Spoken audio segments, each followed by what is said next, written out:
our next presenter is Tara Pierre-Louis. She is a political science major. Her mentor is Rachel Navari, also from the political science department. And Tara is presenting Black Lives Matter versus Stop the Steal, how framing affects public opinion on social movements. So please welcome Tara. The purpose of news media is to relay information and notify people of the changing events and issues in the world around them. News is readily available on a variety of different platforms like newspapers, magazines, radio, television, and now social media. News can educate and it can entertain. However, it can have major implications for readers if current events are framed for revenue or for a partisan agenda.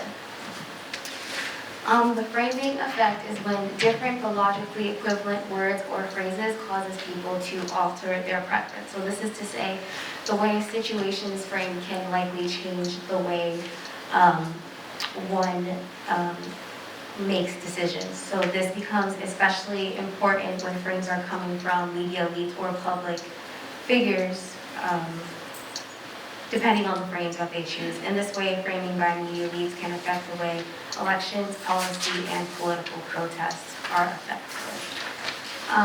The researchers Danielle Kilgo and Summer Harlow suggest that news media is essential for a protest feasibility. Therefore, if the media portrays a protest as negative or violent, it's likely that people will interpret the protest in this way as well, regardless of the movement's true intentions.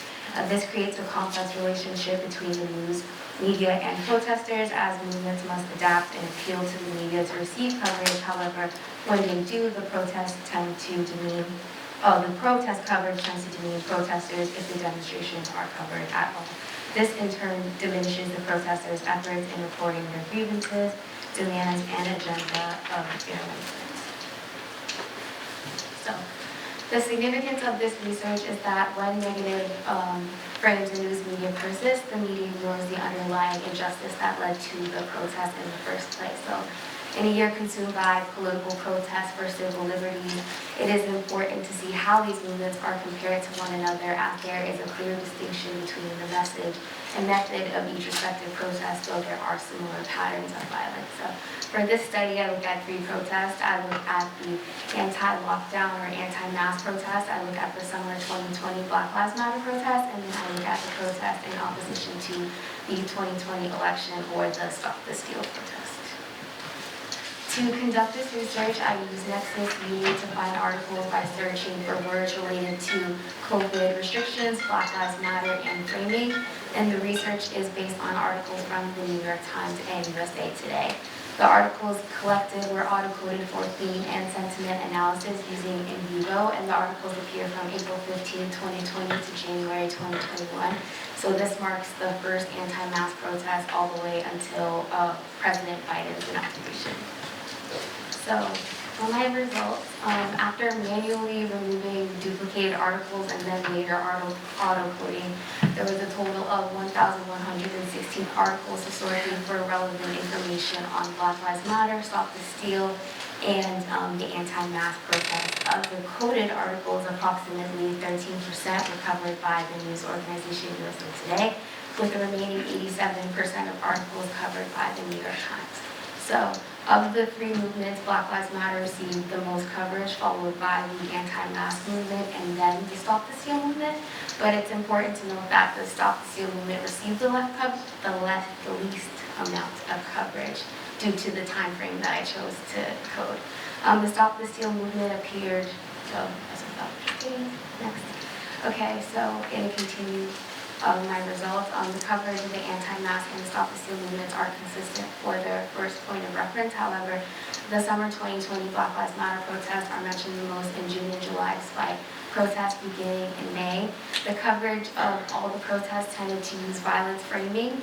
However, the type of violence differs. So, for example, Black Lives Matter was more likely to be classified as crime, whereas Stop the Steal was most likely to be covered as riots with a focus of buttons and arms.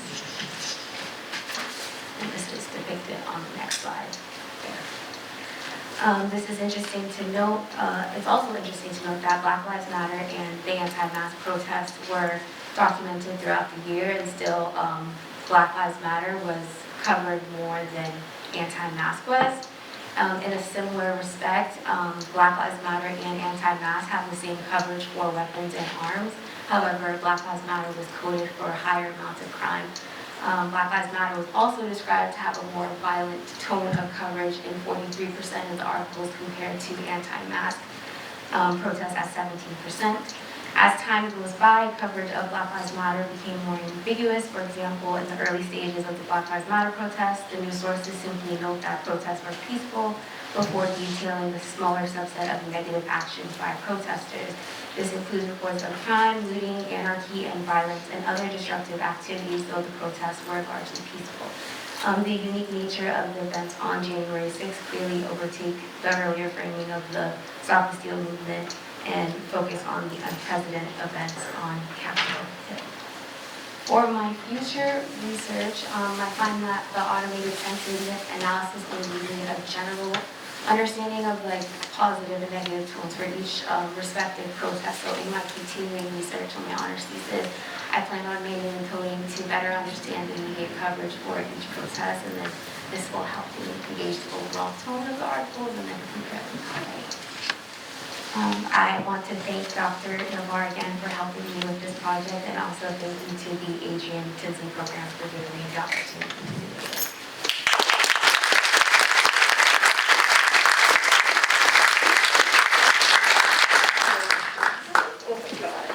So does anyone have any questions for Tara? This is really amazing research. Yes. Why was this research important to you? This research was important to me because in the last few years there has been a lot of conversation surrounding the reliability of news sources and the most effective method for protest. So I thought it's an election year with protests, and it's all protests that were occurring were controversial topics for each candidate. So I said, why not just see how the protests are framed in the news media, if they're framed at all. I also thought it would be interesting to see as despite the fact that there are different messages for each protest, they can be framed similarly because there are similar patterns of violence. And this can take an overwhelmingly peaceful protest like Black Lives Matter into something more negative than this. Great. Any other questions? Yes. One from Dr. Davis. Thank you for the presentation.